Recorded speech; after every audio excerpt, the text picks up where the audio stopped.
Classes में आप सभी का स्वागत है। मैं आरपी अवस्थी आप सभी विद्यार्थियों को नमस्कार करता हूं। संस्कृत व्याकरण में हम पढ़ रहे थे विभक्तियां एवं उनका प्रयोग। पिछले लेक्चर में हमने पढ़ा था पंचमी विभक्ति।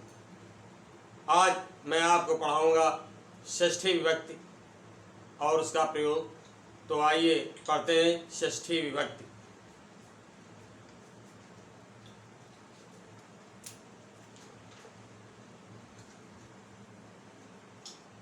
संस्कृत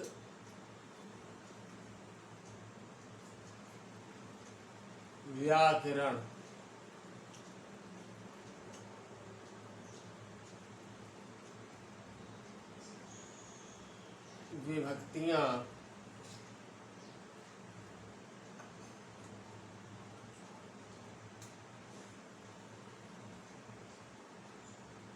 विभक्तियां एवं उनका प्रयोग। ठीक,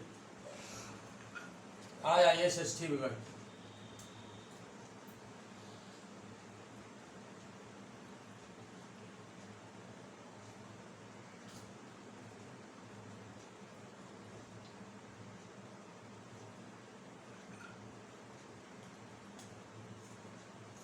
और जानते हैं आपकी षष्ठी विभक्ति में कौन सा कारक होता है?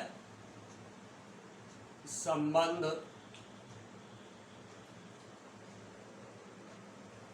कारक।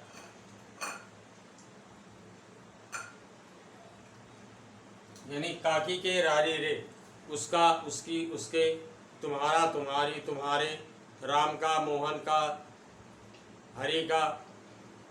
ठीक है, तो इस तरह से काकी के यानी किसी से कोई न कोई संबंध जरूर होता है। ठीक, अब आइए पहला नियम यानी नियम एक।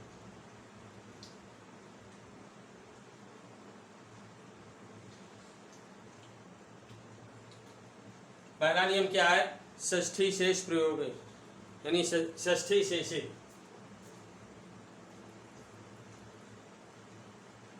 षष्ठी शेषे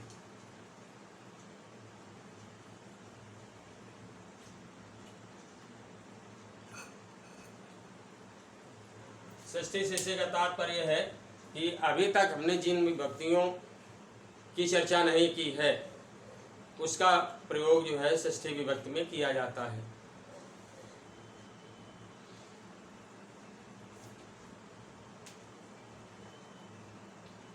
जिसका वर्णन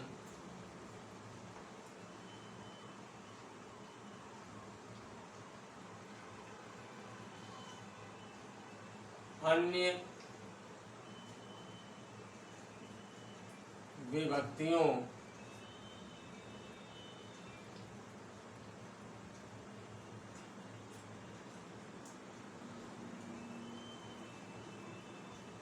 में नहीं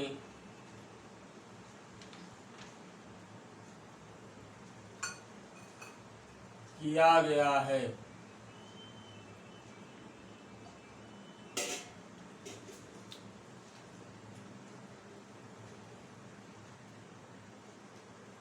का प्रयोग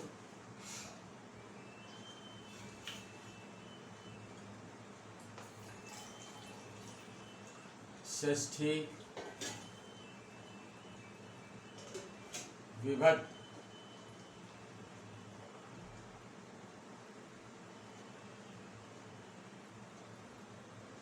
में होता है। ठीक है, जिस विभक्ति की चर्चा अन्य विभक्तियों में नहीं की गई है उसका प्रयोग षष्ठी विभक्ति में होता है। उदाहरण देखिए,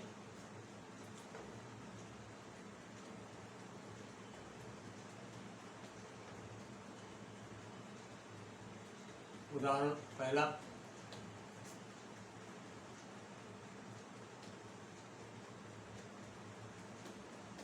वासुदेव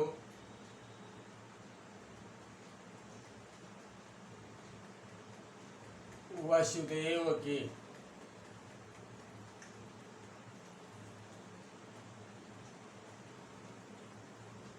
पुत्र थे। अब आप यहाँ ये देखिए कि जो वासुदेव है कृष्ण को कहा गया है, समझ आया?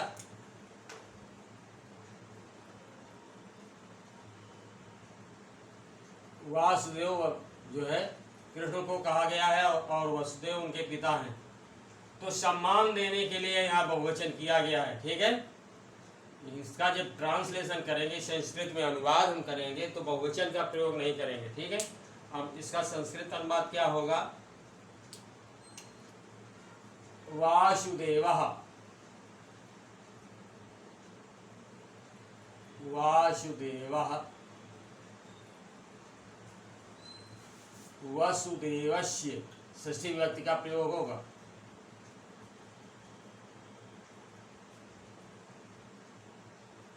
वसुदेवस्य, जैसे बालक के रूप की तरह ये रूप चलेंगे। बालकः बालकौ बालकाः प्रथमा विभक्ति, बालकं बालकौ बालकान् द्वितीया विभक्ति, बालकेन बालकाभ्यं बालकैः तृतीया विभक्ति, बालकाय बालकाभ्यं बालकेभ्यः चतुर्थी विभक्ति, बालकात् बालकाभ्यं बालकेभ्यः पंचमी विभक्ति, और बालकस्य बालकयो बालकानां षष्ठी विभक्ति।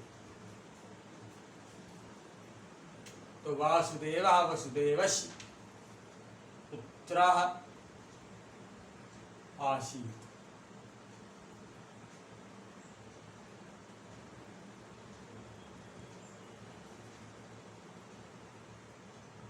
समझ में आ गया होगा? ठीक, वसुदेवः वासुदेवः वसुदेवस्य पुत्रः आसीत्। ठीक, एक एग्जाम्पल और देख लीजिए।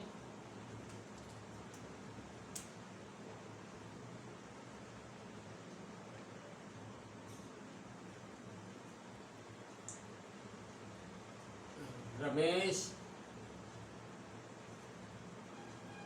सुरेश का भाई है।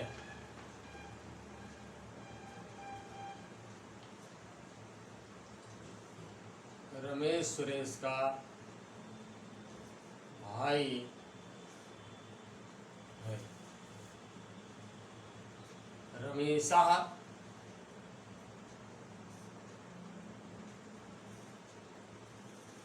सुरेशस्य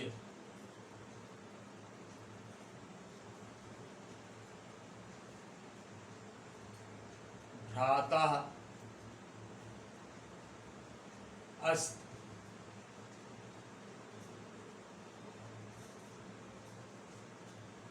तो समझ में आ गया होगा।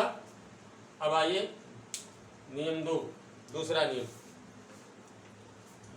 देखिए।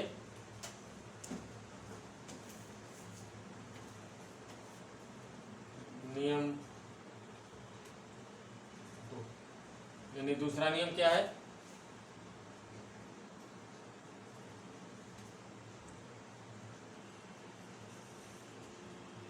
षष्ठी हेतु प्रयोगे।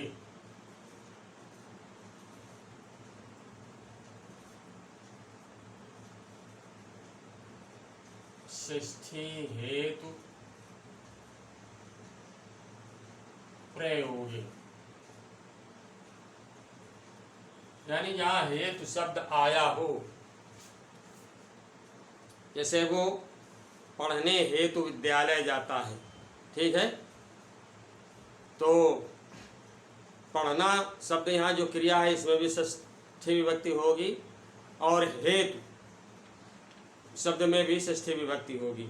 इसकी हिंदी व्याख्या देखिए।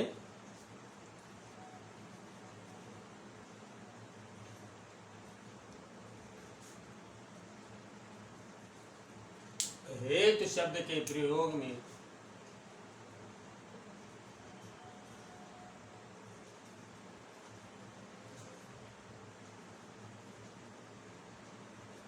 हेतु शब्द के प्रयोग में तथा कारण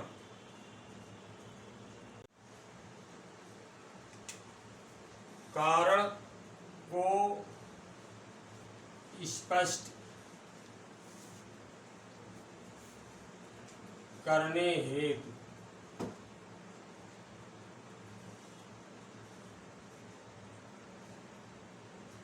करने के लिए हेतु शब्द या हेतु में तथा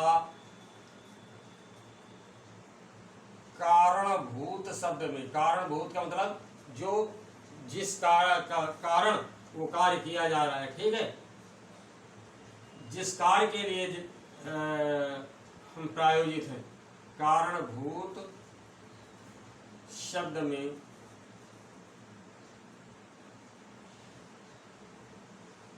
षष्ठी विभक्ति होती है।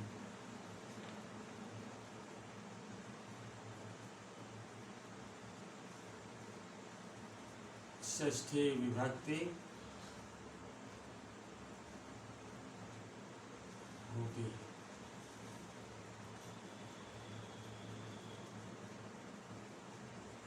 क्लियर हो गया?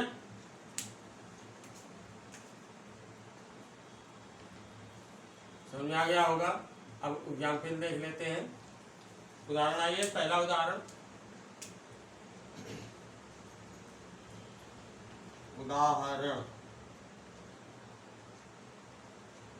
पहला,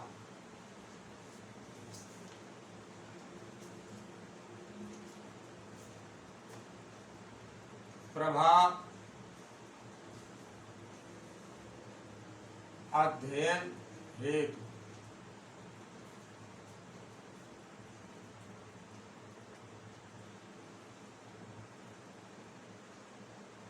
विद्यालय जाती है।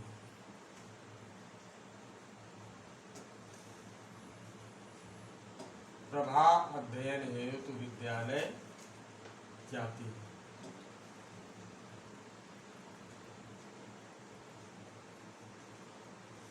अब इसका संस्कृत अनुवाद क्या होगा?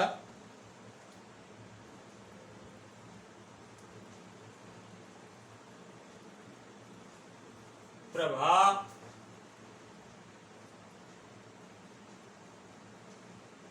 अब देखिए, अध्ययन भी षष्ठी विभक्ति में होगा, हेतु भी षष्ठी विभक्ति में होगा, ठीक है।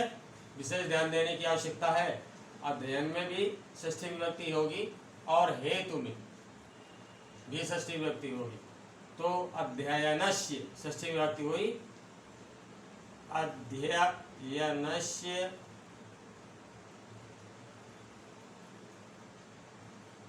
हेतोः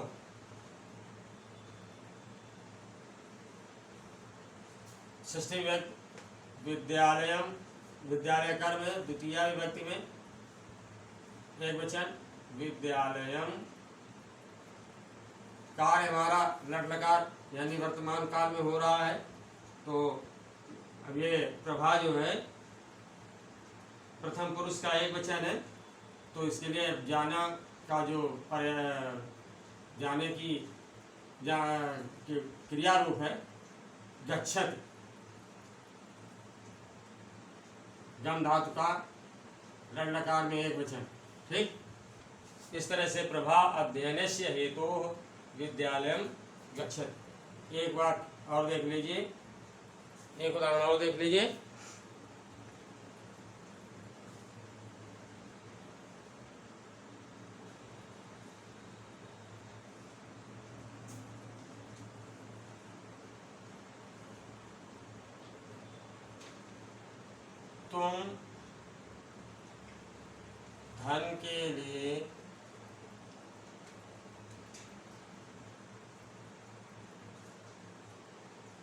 तुम धन के लिए कार्य करते हो।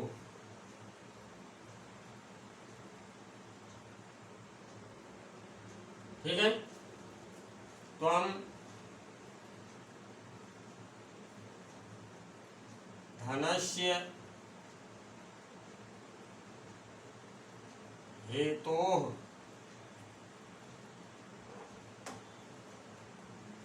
त्वं धनस्य हेतोः कार्यम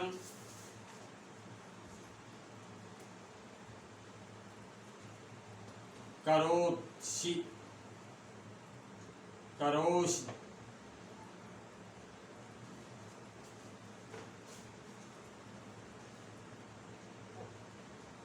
मनुष्य हेतोः कार्यम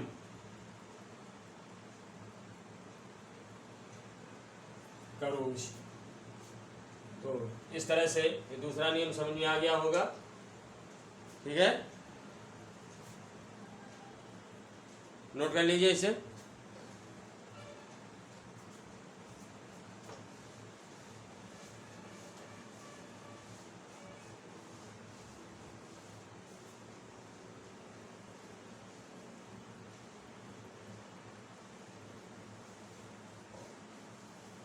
अब आइए तीसरा नियम।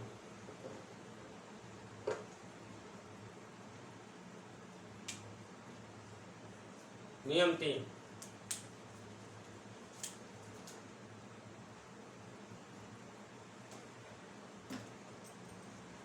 नियम 3 दूरांतिकार्थैः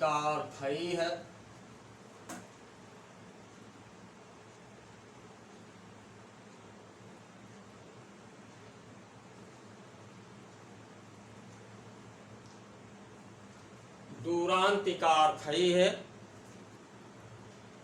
षष्ठ्यन्तरस्यां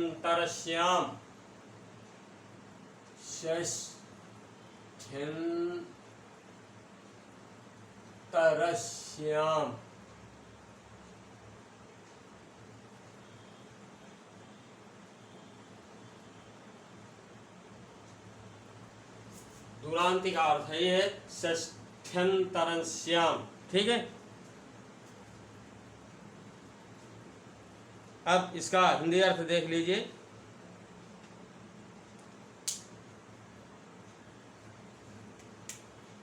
दूरी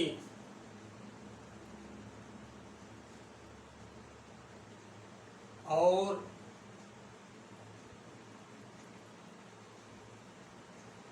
समीपता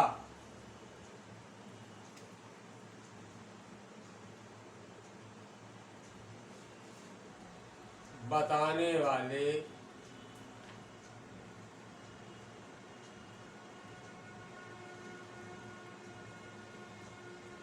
शब्दों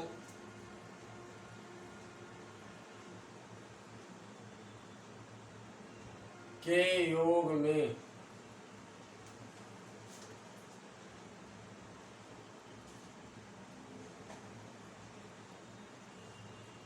दूरी और समीपता बताने वाले शब्दों के योग में षष्ठी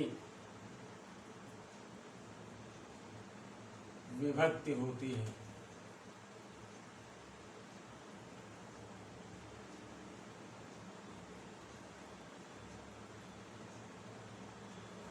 षष्ठी विभक्ति होती है। समीपता का अर्थ है नजदीकी। ठीक है, षष्ठी विभक्ति होती है। क्लियर हो गया होगा हिंदी अर्थ। अब आइए उदाहरण देखिए। उदाहरण पहला देखिए, पहला उदाहरण। ठीक है, पहला उदाहरण लेते हैं।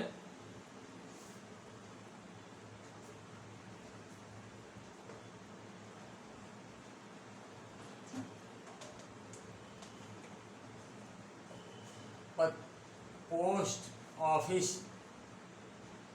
या ऐसे देखिए विद्यालय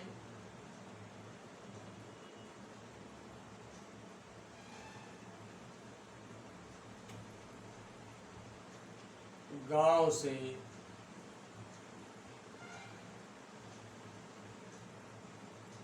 दूर है। विद्यालय गांव से दूर है। अब यहाँ षष्ठी विभक्ति होगी, यहाँ ग्रामात नहीं होगा। यहाँ गलती होने के चांसेस ज़्यादा रहते हैं। तो विद्यालय गांव से दूर है तो ग्रामस्य आएगा यहाँ विद्यालय संस्कृत अनुवाद देखिए इसका विद्यालय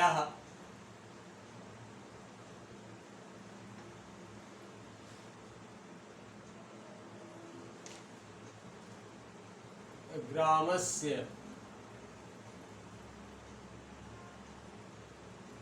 दूरः अस्ति।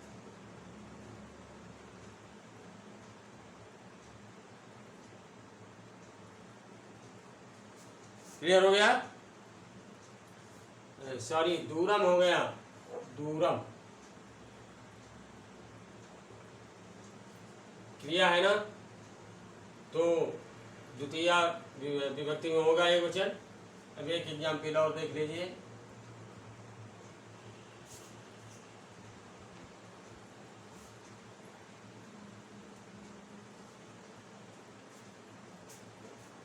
पत्रालय,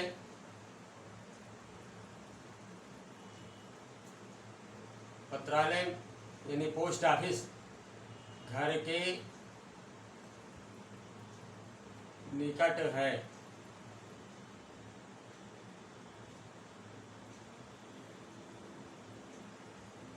पत्रालयः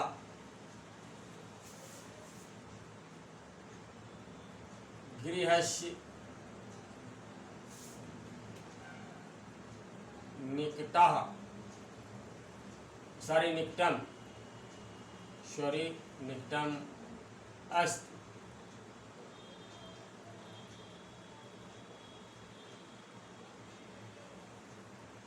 तो ये नियम समझ में आ गया होगा अच्छे से। अब अगला नियम आते हैं, नियम 4।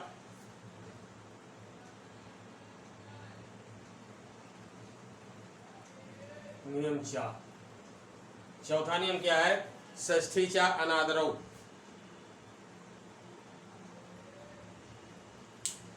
षष्ठी चा अनादरौ,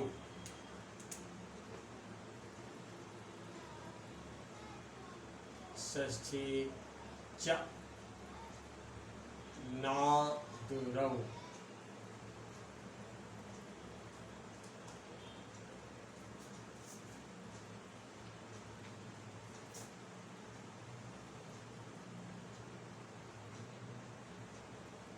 षष्ठी चा नादरौ। अब इसका जब संधि विच्छेद करेंगे तो चा धन अनादरौ हो जाएगा। ठीक है, अब इसकी हिंदी व्याख्या हम देखते हैं कि जब किसी का अनादर करके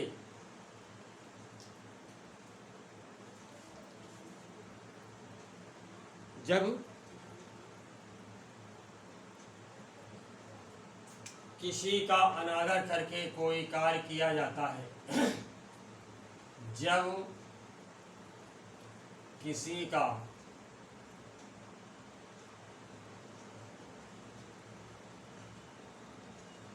अनादर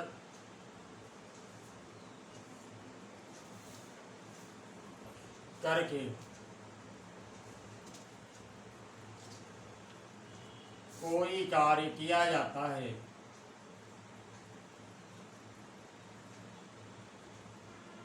कोई कार्य किया जाता है,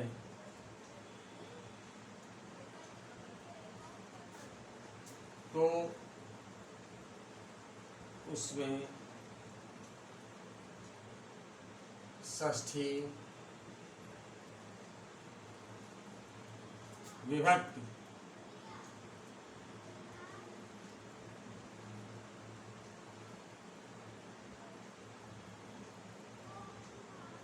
होती है तथा इसी में सप्तमी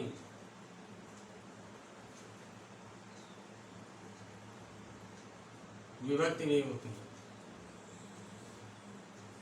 सप्तमी विभक्ति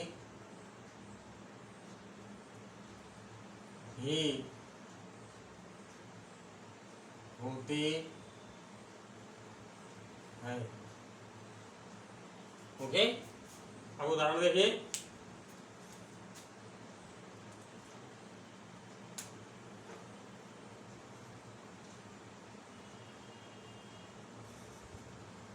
उदाहरण, पहला उदाहरण देखिए।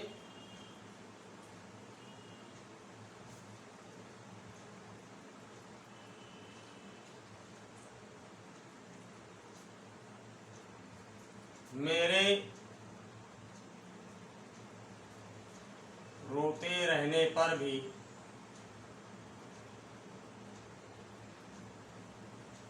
मेरे रोते रहने पर भी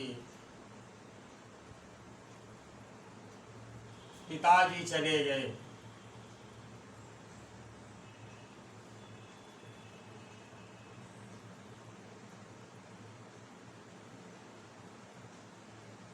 अब आप देख रहे हैं कि यहाँ अनादर करके है, मैं रो रहा हूँ और फिर भी पिताजी चले गए, तो अनादर हुआ ना।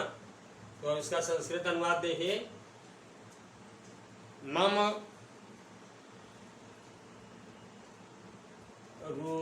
मम रुदतः अपि मम रुदतः अपि मेरे रोते रहने पर भी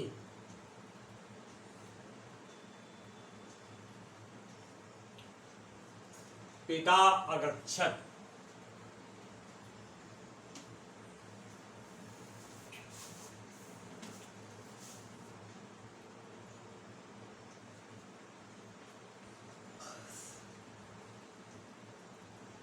समझा गया होगा।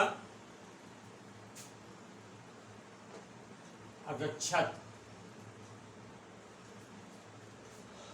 और अब दूसरा उदाहरण देख लीजिए।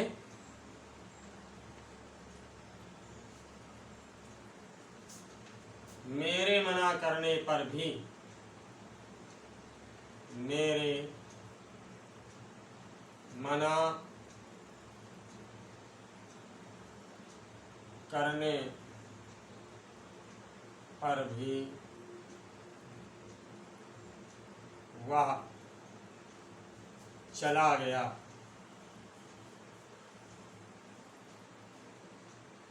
अब यहाँ भी देख रहे हो अनादर है, मना किया गया फिर भी वो चला गया।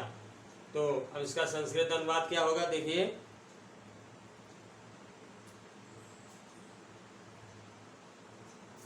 शा मम निवारयतः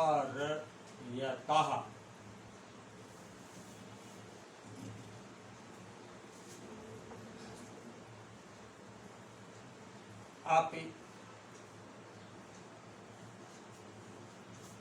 अगच्छत्।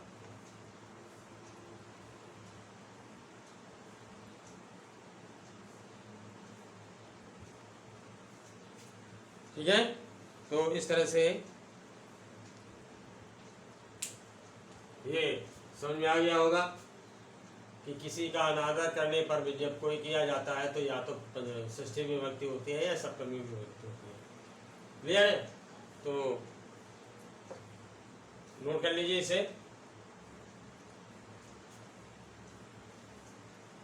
अब आइए अगला नियम, पांचवा नियम।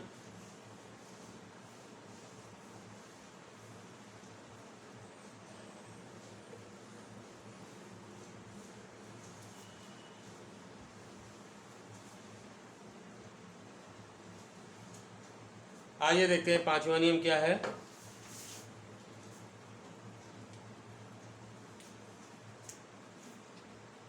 नियम 5,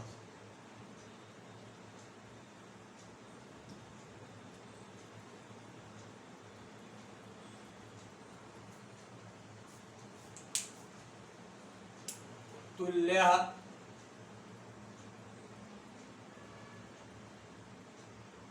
और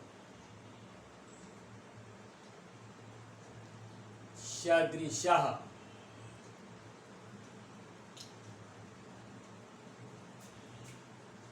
के योग में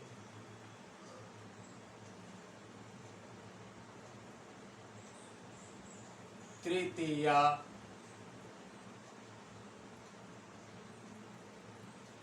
और षष्ठी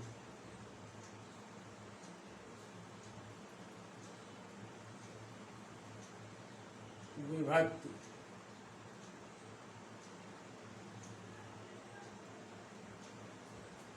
होती है।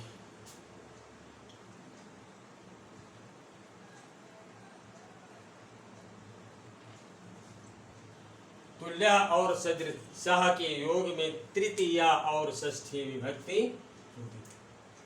तृतीया और षष्ठी। आप उदाहरण देखिए, उदाहरण देखिए,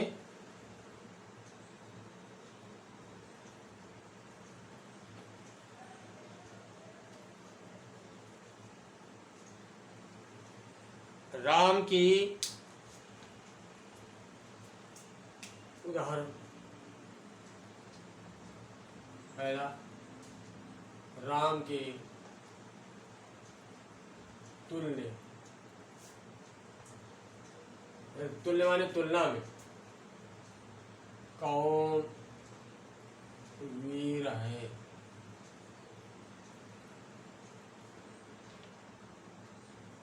रामस्य तुल्यः षष्ठी विभक्ति, ठीक है।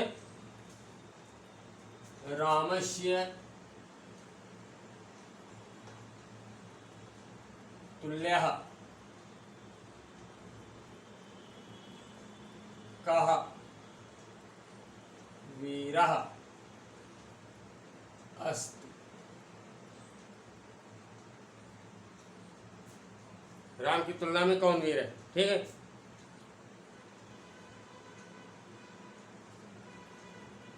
दूसरा उदाहरण देखिए, उसके समान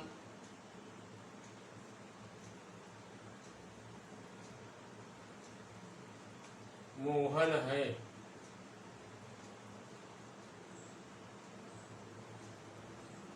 तस्य सदृशः मोहनः अस्ति। तो अभी समझ में आ गया होगा आपको।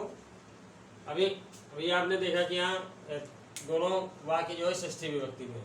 अब कहीं कहीं तृतीया होती है, उसके लिए अलग से कारण है। तो एग्जाम के दृष्टिकोण से अभी आप केवल इतना रखिए, क्योंकि जो है क्या है कि क्वेश्चन इसी तरह से पूछे जाते हैं घुमा फिरा करके, ठीक है। अब आइए नियम, अगला नियम।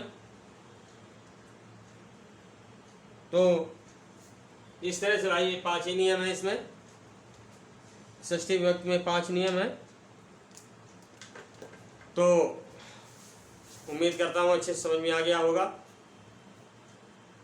इन्हें पढ़ करके अच्छी तरह से समझिए, ध्यान से देखिए, ठीक है। तो ये आपकी षष्ठी विभक्ति समाप्त हुई। भाई नए छात्रों से एक बार फिर मेरा अनुरोध, मेरे चैनल अवस्थी क्लासेस को अवश्य सब्सक्राइब करें, इसे लाइक करें और शेयर करें। इतना तो कर ही सकते हैं ना, क्यों भाई, कर सकते हैं ना। वेरी गुड, बहुत अच्छी बात है। तो नेक्स्ट लेक्चर में मैं आपके सामने फिर उपस्थित होऊंगा। तब तक के लिए नमस्कार।